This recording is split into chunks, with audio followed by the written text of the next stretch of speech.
Destination Medicine is a collaborative initiative of regional training hubs. With first-hand lessons learned from those who have gone before, this podcast is designed to assist and inspire anyone interested in pursuing a medical career in rural and regional Australia.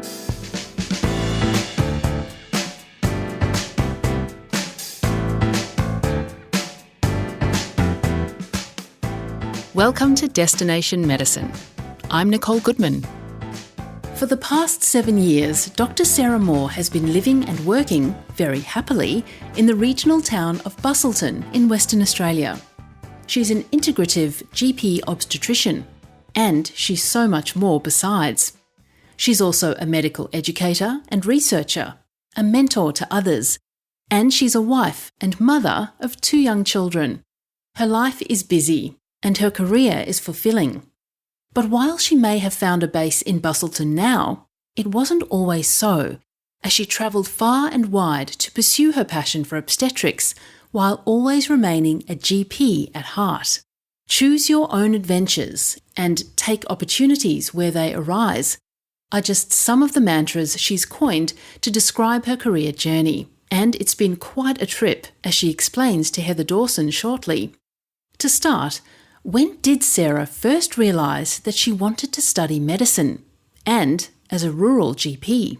I decided that I'd like to be a doctor when I was in year 8 at high school, and we had a guest speaker come and talk at one of our assemblies about her work with Operation Rainbow, which was a organisation that went to the Philippines to do operations on children with cleft palates. And I thought, wow, that would be such an amazing job and fulfilling. So that was when I sort of set my heart to study medicine. And then I'm from the country, so I think my grandparents always encouraged me to be a rural doctor as soon as they knew I was going to study medicine.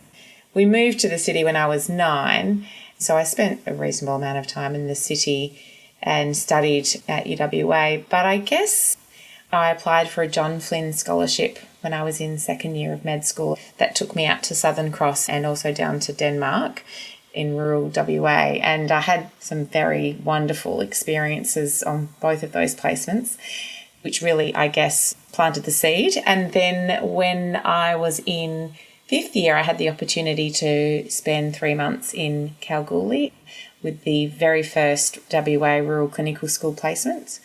And that was also quite transformational. I did a GP placement and an obstetrics placement, and I am now a GP obstetrician. So I think that experience really kind of laid the foundations for my future career. Right. Well, can you tell us a little bit about the pathway you've taken to be a rural generalist? Absolutely.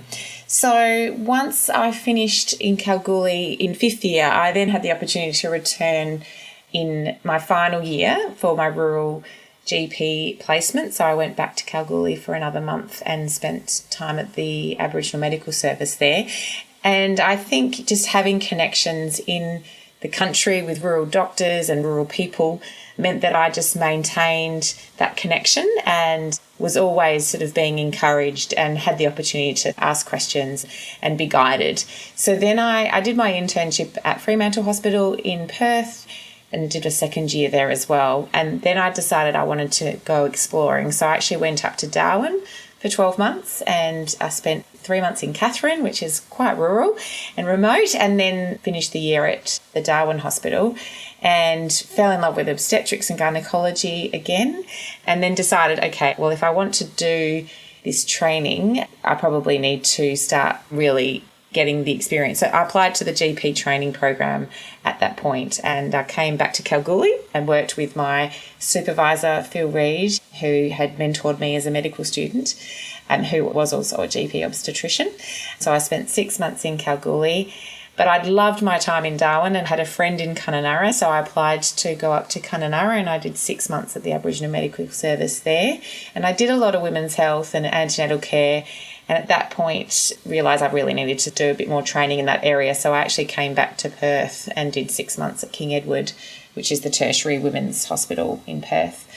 I also met my husband around that time, and he sort of suggested let's move down south. So after I'd done my basic Dranscog, which is my obstetrics diploma, we came down to Dunsborough and I got a job in Busselton where I could practice both my GP but also my obstetrics. I was one of the first registrars to get a GP Obstetrics mentoring scholarship, which allowed me to practice, be a GP registrar, but also practice my obstetric skills with a supervisor. So that was really, really wonderful, and I'm sure had a lot to do with why I continued doing obstetrics procedurally in the country.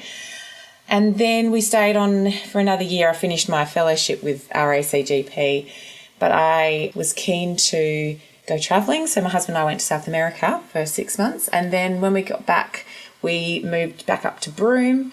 I had good connections with the doctors and medical educators up there from my time in Kununurra.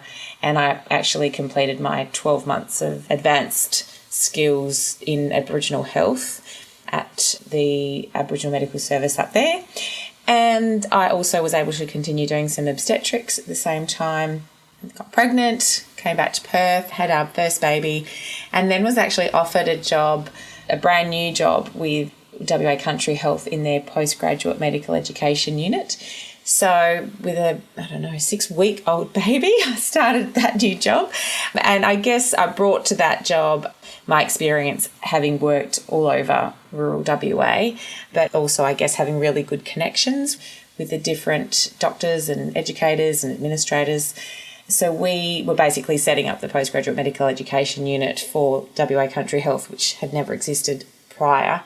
And then stayed in that role. We came down south when my daughter was about 8 months old because I was really keen to get back into clinical practice, and I was a rural doctor at heart. I wasn't all that tempted to go back as a city GP, and I probably wouldn't have had as much capacity to use my obstetric skills. So we moved back down here and I kept doing the WACS postgraduate medical education job remotely for another year, and then had a second baby and then came back again to work. Oh, and I also took on the Rural Clinical School medical education job around that time as well when we moved back down south. So I've been working here at the Rural Clinical School and as a GP Obstetrician in Busselton ever since, and that was about, my second daughter's 7 now. So, yeah, for the past 7 years or so. And I think we haven't left because it's just such a wonderful place to live, beautiful community. I love the work that I do, amazing colleagues. Teaching is very rewarding and fulfilling. And I'm now seeing students that I taught back when I began are now coming back as junior doctors and registrars and wanting to be a part of the Rural Clinical School. So, yeah, it's been a really fulfilling journey, and it has, I guess, been a bit of a choose your own adventure, but it's also being opportunistic, taking job offers when they arise and just sort of seeing how it flows. I think these days there are a little bit more clear pathways. I felt like mine, I kind of had to sort of navigate it myself, but certainly with the rural generalist pathway coming into effect now, I think there's a lot more support and clearer pathways for students and junior doctors coming up through the system. What sparked your interest in obstetrics, Sarah? Well, I would say probably my experience in Kalgoorlie as a fifth-year medical student. That was where I delivered my first baby. I think I delivered 10 by the time I left. And I just felt at home in the birth suite and looking after women through their pregnancies. And so I think that initial experience, I really enjoyed it, and I had positive experiences. I had positive mentorship. I had good relationships with the midwives in the Kalgoorlie hospital. And then I think going and doing obstetrics and gynecology in Darwin also, I remember one of the consultants said to me, "You seem like you are," I can't even remember the exact words, something like, "You seem right at home on the maternity ward." And I think when you receive that sort of feedback from a consultant in that specialty, it's very, I don't know if it just boosts your ego or whether it just makes you feel like what you're feeling it's validating. And I had some wonderful times working in Darwin on the labour ward. And I feel after that was when I just felt like, yes, this is my path and this is what I'm going to be really happy doing in my career. Not going on to be a full-on obstetrician? Well, I always knew that I wanted to have children and have a bit of balance in my lifestyle, and I looked at my specialist colleagues and the amount of on-call, and I've got friends now who are specialists who I don't see because of the sort of expectation to be on call a lot for their women. And I sort of felt also that as a GP, we have the capacity to look after people through their entire life cycle, not just that short period of antenatal pregnancy and postpartum period. And for me, I really enjoyed the opportunity to look after families throughout the entire life cycle. So I probably thought about being a specialist for 2 minutes, and then I decided no, GP obstetrics is much more suited to my personality and my interests. Well, you clearly love working in rural communities, Sarah, but there are challenges, no doubt. So what would you say were the challenges as well as the rewards? Well, I think some of the challenges, obviously, if we're thinking about obstetrics, is we can't offer care to every woman here because we take on, let's say, lower risk pregnancies. So anything high risk, it's not safe for us to look after them in our hospital long term. So, for example, if a woman has twins, we can provide shared care, but we really need to refer them on to a specialist obstetrician in the next regional town or in the city, depending on the level of complexity of the pregnancy. Certainly for women, that is incredibly challenging, that they have to leave their home, their family, their support networks for what would be one of the most stressful times of their lives when they're very vulnerable. So I think that's certainly one of the challenges. Resources in general. And I guess to some extent, professional development opportunities. Having said that though, now with online learning and the ability to video conference into activities, and also we have organisations like WA Country Health Service, Rural Health West, that bring professional development opportunities to our hospitals and to our site. I would say that's becoming less and less of a challenge for us as rural doctors. We're much more connected now than we ever have been, and that's really to remain upskilled and educated. That seems to be less and less of an issue. I mean, in lots of ways, I feel like we avoid a lot of the challenges that exist in big metropolitan hospitals because in our small hospitals, we all know each other, we look out for each other. When something traumatic happens or if there's an adverse outcome, we all band together and look out for each other and make sure that everyone's okay. And I think that probably happens to a more of a degree than perhaps would happen in a big city hospital. But I think you would say that the rewards then definitely outstrip the challenges. Oh, without a doubt. I mean, I love where I work and live. The sense of community is just, second to none. And I think we're incredibly blessed to be doctors as part of a community. And certainly the positive feedback that you receive from your community in general is just lovely. Everyone's very grateful for what you contribute and how you support your community to be well and to support them through periods of challenge when people are suffering with health problems. Yeah, it's a real privilege. Absolutely.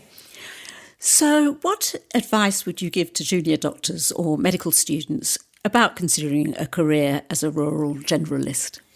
Well, I guess my first piece of advice would be just try it because there's so many opportunities now for medical students to get experience in the country during their studies. So we have the Rural Clinical School here, but there's also the John Flynn Placement Program, and they all are required to do some rural GP training as part of their training, and I'm sure that's the case across Australia. Yeah, just give it a chance. And also, when you're in your clinical placement, talk to the doctors of all ages and stages of career and just find out, what it is that they love and why they love it. Also experience what it means to be part of a community. So doing activities outside of medicine, whether that be sport or going bushwalking or being part of a choir or a church. There's so many different community activities that you can get involved with when you come to the country, and more often not, they're standing there with open arms just waiting to welcome you. And then I think even if you want to do some training in the city as a sort of in your junior training, maintain your relationships with those doctors that you've met during your medical school training. Go back and visit, even if it's just socially. And then I guess don't be afraid to be brave and go and do a rural job as a junior doctor, whether it be as an intern or as an RMO, because I think it's one of those things that once you're doing it and you've got positive relationships with your mentors, even if it feels like what you want to do isn't available in the country, you can quickly find ways to make it fit into your career pathway. So, and I guess don't be too fixed on a particular plan, because be open to opportunities, be open to being surprised, be curious, don't be too narrow-minded, because you don't want to miss out on something just because you weren't looking or you didn't allow yourself to see a particular opportunity when it was staring you in the face. So just having that really open mind, I think, is really, really critical, because you can be really beautifully surprised when you have a positive experience that you weren't expecting. Okay, well, final question then, Sarah. Are there any memorable moments in your career that you'd like to share with us? I think every year we have an end-of-year gathering with our medical students at the Rural Clinical School. And I would say that they're some of the most memorable times for me, because we all get together and we reflect on the year that was. And the students are always so incredibly grateful for the experience that they've had. And often they come with expectations and that they have a better experience than they were expecting. And they're so grateful. And then to see them come back as junior doctors and registrars, it's just really heartwarming. And I would say, yeah, every time I get a call from an ex-student saying, I've got a job in XYZ in a rural town, and they ring up and they tell me and they want to share their news, that for me is incredibly memorable, and I'm incredibly grateful for those moments.